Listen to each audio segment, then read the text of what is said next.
Hey guys, if you need to change the cabin air filter on your 2013 Honda CR-V, this is the video for you.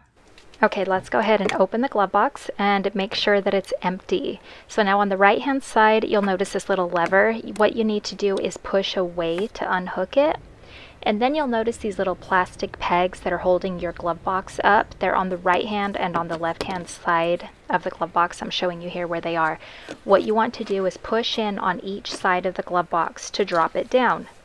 By the way, I do have a tutorial on how to replace your engine air filter, and it's linked up in the iCard and the description. So this is the air filter cover. You squeeze the tabs in to release the cover and then just pull the filter out. And then you'll want to make sure to notice which way the arrow is. It's printed on the end of the air filter so that you can see how to replace the new one. So the air filters that I have came from Amazon. I do have links below. It is an affiliate link, but I always appreciate when you guys use those links.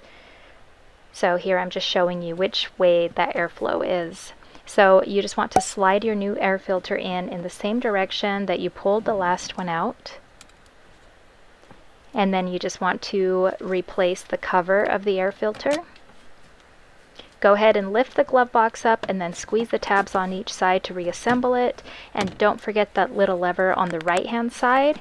Thank you guys so much for watching. I really hope this helped you to save some money, and remember to give it a thumbs up. Bye!